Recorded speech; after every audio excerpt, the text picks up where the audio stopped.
7월 13일 화요일 이사야서 40장 12절로 13절 말씀.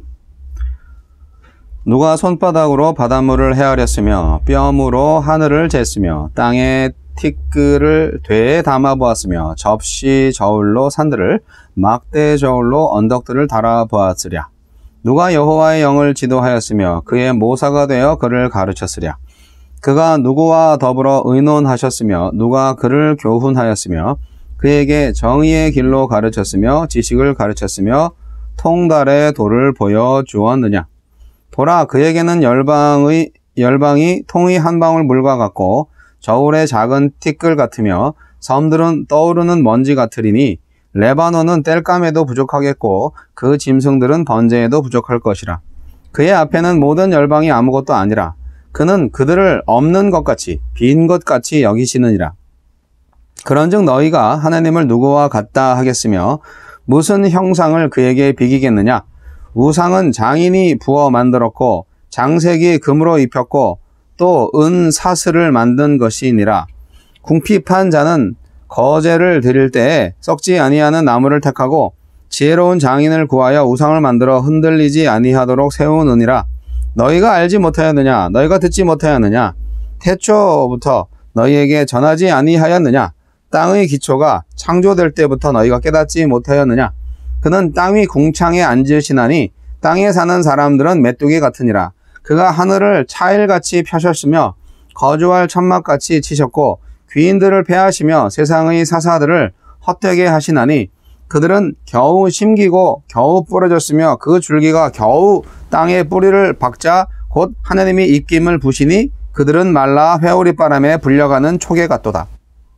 거룩하신 이가 이르시되 그런즉 너희가 나를 누구에게 비교하여 나를 그와 동등하게 하겠느냐 하시니라. 너희는 눈을 높이 들어 누가 이 모든 것을 창조하였나 보라. 주께서는 수효대로 만상을 이끌어내시고 그들의 모든 이름을 부르시나니 그의 권세가 크고 그의 능력이 강함으로 하나도 빠짐이 없느니라. 야곱아, 어찌하여 내가 말하며 이스라엘아, 내가 이르기를 내 길은 여호와께 숨겨졌으며 내 송사는 내 하나님에게서 벗어난다 하느냐. 너는 알지 못하였느냐? 듣지 못하였느냐? 영원하신 하나님 여호와 땅끝까지 창조하신 이는 피곤하지 않으시며 곤비하지 않으시며 명철이 한이 없으시며 피곤한 자에게는 능력을 주시며 무능한 자에게는 힘을 더하시나니 소년이라도 피곤하며 곤비하며 장정이라도 넘어지며 쓰러지되 오직 여호와를 앙망하는 자는 새 힘을 얻으리니 독수리가 날개치며 올라감 같을 것이요 다른 박질하여도 곤비하지 아니하겠고 걸어가도 피곤하지 아니하리로다. 아멘. 비교할 수 없는 하나님, 유다의 회복과 귀환을 선포하신 하나님은 그 약속을 충분히 넉넉히 지키실 수 있는 분입니다. 하나님은 그 누구와도 비교할 수 없이 위대하십니다. 하나님은 어떤 분입니까? 12절로 14절. 가장 위대하시고 지혜로우십니다. 드넓은 하늘과 바다가 하나님 손바닥 안에 있고 광활한 대지가 하나님의 되에 담기며 웅장한 산들이 하나님의 저울로 측량됩니다. 하나님의 지혜와 지식도 감히 사람이 헤아릴 수 없을 정도로 높고 뛰어납니다. 하나님은 우리가 만나는 그 어떤 문제보다 우리가 겪는 그 어떤 위기보다 크십니다. 하나님의 해결하지 못할 난제는 없습니다. 15절로 17절. 온 세상 모든 나라가 모여도 하나님 앞에서는 먼지에 불과합니다. 바벨론이나 페르시아뿐만 아니라 역사에 등장한 모든 제국이 영원할 것처럼 의수됐지만 모두 역사의 뒤안길로 사라졌습니다. 강대국이 부와 힘을 과시할 때 하나님은 하늘에서 보시고 비웃으십니다. 세계의 통치자, 역사의 주권자는 오직 하나님뿐이십니다. 18절로 20절. 우상과 비교할 수 없는 분입니다. 우상은 사람이 만든 허상일 뿐이라서 사람을 지켜주지도 지도하지도 못합니다. 도리어 사람이 우상을 관리하고 지탱해줘야 합니다. 만일 돈과 권력을 자신을 지켜줄 하나님처럼 여긴다면 이 역시 우상입니다. 우리가 믿고 따르고 섬기고 영광 돌려야 할 분은 오직 하나님뿐입니다. 세상의 권력자와 비교할 수 없는 분입니다. 21절로 26절. 그들이 아무리 권세를 떨치고 사람들 위해 호령한다고 해도 하나님 앞에선 메뚜기나 지푸라기와 진배 없습니다. 그들을 세우시는 분도 그들을 패하시는 분도 하나님이십니다. 세상에서 힘을 가진 사람들이 아무리 강력해 보여도 하늘을 펴시고 만물을 지으신 하나님과 감히 비길 수 없다는 것을 기억합시다. 27절로 31절. 바벨론의 포로로 있으면서 하나님의 능력과 사랑을 의심하는 유다 백성에게 자기의 능력을 상기시키며 회복을 선언하신 하나님. 그들은 무능하고 무기력하지만 하나님이 다함없는 능력과 한없는 지혜로 그들을 구원하시면 힘차게 본토로 돌아갈 것입니다. 하나님의 능력에 의지하고 하나님의 약속을 신뢰하며 하나님을 바랍시다. 그러면 하나님은 지쳐있던 내게 독수리가 비상하는 것 같은 새 힘을 공급하실 것입니다. 주여, 이 세상 그 무엇과도 비교할 수 없이 위대하신 하나님을 기억하며 살게 하소서. 아멘.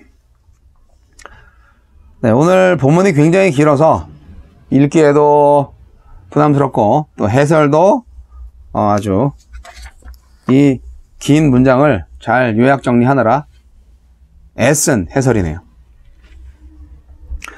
하나님의 능력에 대해서 말씀하고 있는 위대한 찬가라고나 할까요? 네, 비교할 수 없는 하나님. 우리가 믿는 하나님은 엄청난 분이시다. 심판 시대가 끝나고 하나님께서 예루살렘으로 돌아오셔서 왕으로 통치하시는 날이 이제 온다 이 말이죠. 그러한 구원의 기쁜 소식을 전한 후에 이사야는 창조주 하나님의 무한하고 헤아릴 수 없는 능력을 찬양합니다. 이것은 여호와 하나님의 구원의 능력과 구원 계획에 회의적인 생각을 하는 이스라엘 사람들을 향한 말씀이죠. 다윗 왕조의 멸망과 예루살렘의 함락은 정치적인 재앙일 뿐만 아니라 신학적인 파국이었다고 볼 수 있어요. 신학적이라는 말을 쓰는 게 좀 이상하지만 그런 거죠. 하나님을 구원자로 알고 있었던 사람들한테 이스라엘의 패배, 예루살렘의 멸망은 하나님의 패배와 다름이 없는 거죠. 이방신들, 즉 우상들과의 싸움과 하나님과의 싸움에서 하나님이 패배한 거죠. 고대 사회에서 전쟁은 신들의 전쟁이었잖아요. 예루살렘이 함락당하고 성전이 이방인들한테 짓밟히고 다윗의 후손과 이스라엘 백성들이 막 포로로 다 끌려가는데 하나님은 조용하셨다 이 말이죠. 그러니까 이러한 파국적인 재앙을 경험한 이스라엘 사람들은 하나님은 죽었어. 하나님은 능력이 없으신 분이야. 그렇게 생각하고 좌절을 한 거죠. 그래서 위로의 약속을 받아들이려면 이것을 실행할 수 있는 여호와 하나님의 능력에 대한 신뢰가 먼저 필요했다는 것입니다. 능력도 없는데 믿으면 되겠어요? 능력이 있으니까 믿을만 한 거 아니겠어요? 그런데 이제 자기들의 심판받음이 자기들의 죄로 생각을 안 하고 그냥 재수 없이 됐다. 그렇게 생각을 하는 사람들한테는 도저히 이게 이해가 안 되는 거죠. 그래서 오늘 이사야를 통해서 우리는 위대하신 하나님을 만납니다. 위대하신 하나님. 하나님은 누구냐? 창조주이시고 역사의 주권자이시고 그리고 모든 시간 속에서 창조의 목적을 이루어 가시는 분입니다. 하나님과 비교할 수 있는 대상은 아무도 없어요. 그분이 홀로 다 감당하십니다. 이 강대국들, 오늘날에는 천조국이라고 말할 수 있는 미국이 가장 강대국이죠. 미국이 왜 천조국인지 아시죠? 국방 예산이 1년에 1000조예요. 그래서 천조국이라고 하는데 국방 예산이 2위 국방 예산의 10배 이상 되기 때문에 지금 2위가 중국이라고 하는데 잽이 안 되죠.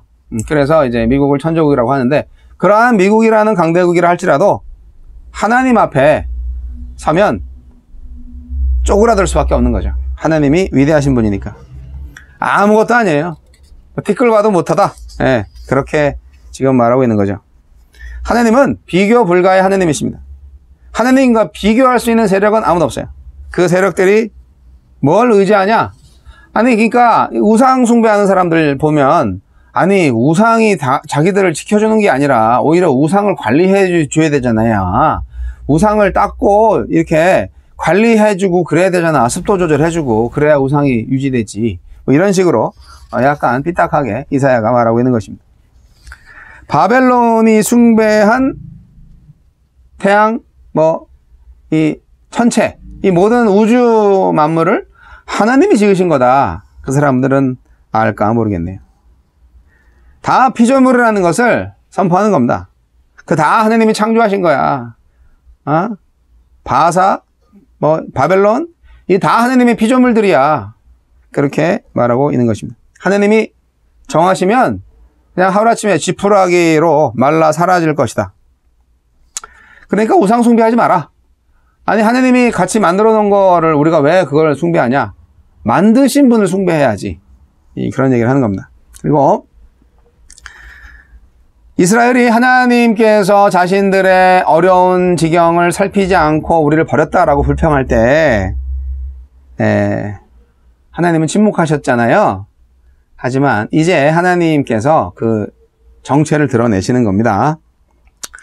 그건 너네가 징계를 받아야 되고 이제 징계를 충분히 받았으니까 이제 내가 다시 너희들한테 간다.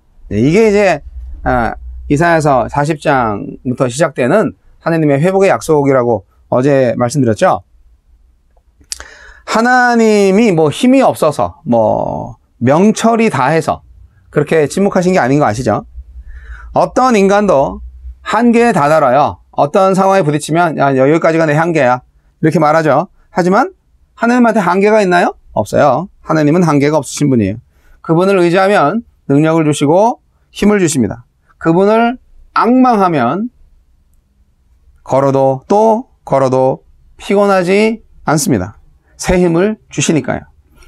뒤에서 불평하지 말고 하나님이 저와 여러분의 역사 속에서 임재하시고 하나님 노릇하시는 것을 보기를 원합니다. 예. 우리 인생에 하나님이 하나님 노릇하시도록 해드려야 되잖아요. 왜 애써 그렇게 무시하세요?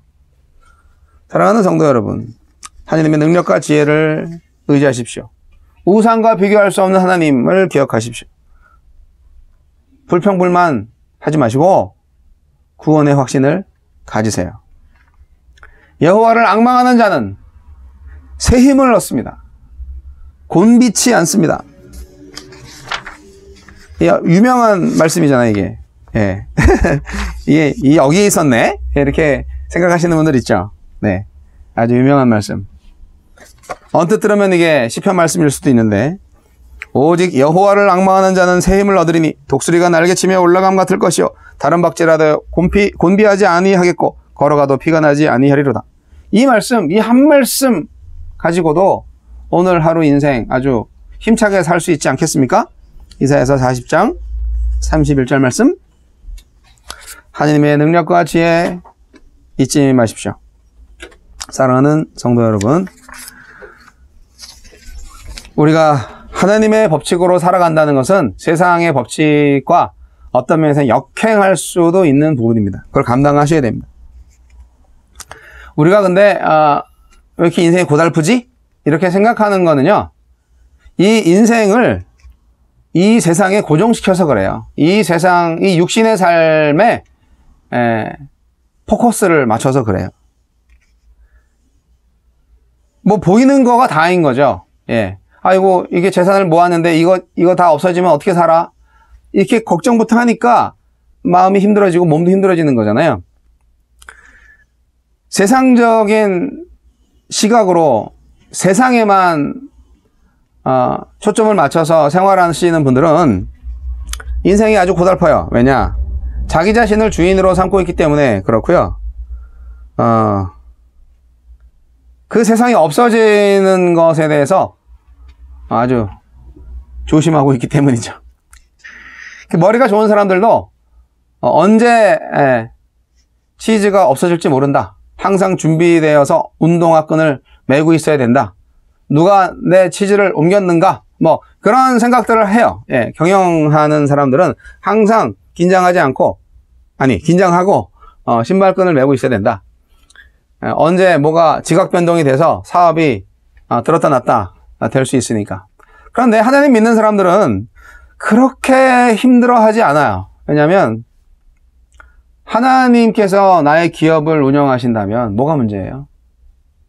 고난을 줄 때는 고난의 이유가 또 있으니까 기쁘게 받아들이시고 기도하시면 되고, 사업의 성공을 잘하면 또 하나님이 이러한 복을 주시네 찬양하면 되고, 그렇게 가는 겁니다.